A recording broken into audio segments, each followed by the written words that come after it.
రెండవ రాకడ తర్వాత ఈ భూమి అంతమైపోతుందని అనుకుంటున్నావా? అయితే ఇది నీ కోసమే.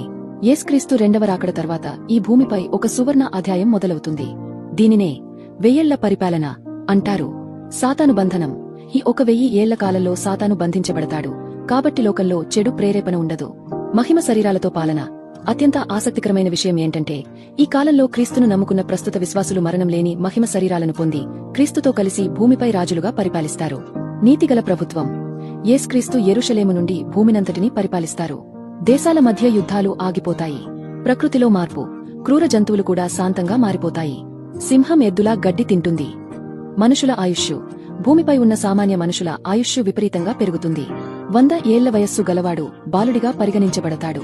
క్రీస్తు రెండవ రాకడ ఈ లోకానికి ముగింపు కాదు, నీతితో కూడిన ఒక కొత్త పరిపాలనకు నాంది. దేవుడు మనుషులతో కలిసి నివసించే ఒక 1000 ఏళ్ల కాలమే ఈ భూమి చూడబోయే అసలైన శాంతి.